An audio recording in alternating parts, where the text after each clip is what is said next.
Mehe vastu mängus ja loomulikult tahtis Priit välja uurida, mis mäng see pokker siis õigupoolest on. Kui hästi tal see õnnestus, saame kohe näha.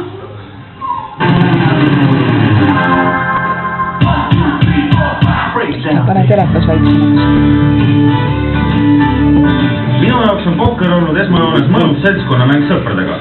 Parajalt doseeritud hasart, põnevus, sõbralik jõuproov kombineerituna bluffist, õnnest ja tahtest ennast kehtestada. Väikesed panused, väikesed kaotused, võit on emotsionaalne ning jagatud. Aga pokkeris on palju dimensioone, astronoomilised auhinnad ja ülipurunavad turniirid. Mine võta siis kinni, on see sport või illusioon kiirest rikastumisest. Töö, meelelahutus, elustiil, ilmselt sõltub, kuidas võtta.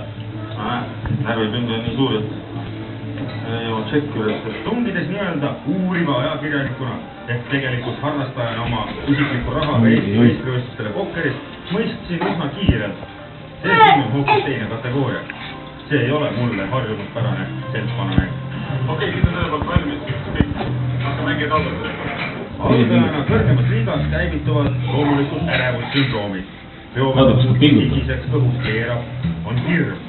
Hirm kaotada ja ennast... Nii ma võtan, nii ta kohe tõstatab ära ka kaotada. Miinikraanid on vasti keeratud. Tubli ole. On mu kõrgeima panusega mängu pokkeris ja mis sa salata, elamus on juba käes. Mõneda maha tagasi. Austi. Alustama väsimist pokkerturniiri. Eks talle meeldib tõesti, kui ta läheb õnnestumus, siis talle meeldib seda öelda. Mida minu kohta ütleb? Vaata kui kaua ta pidi, vaata kui algul lahti alles on.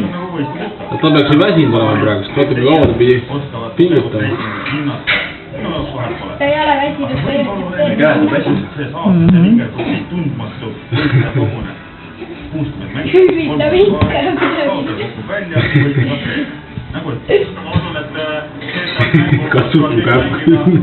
Eesti meistrivõistlustele tulnud ja võtame välja esimesed paari. Siuke on 6-kuune. Mängu järgi lootsin Kuue-kuune ärkab üle. energia oma mänguoskasid tõsta. Et kuidas siis meistrid bluffivad. Pagan, see ei ole ju aastakümneid. Ai, nüüd teeme valesti. Reeglid on selged ja avanti. Õnn ja natuke külma närvi määrab.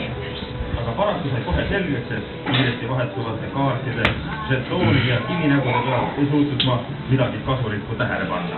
Üks mäng on lõppenud ja kestis, ma julgen öelda, umbes 3,5 minutit. Nii pisub ei ole või?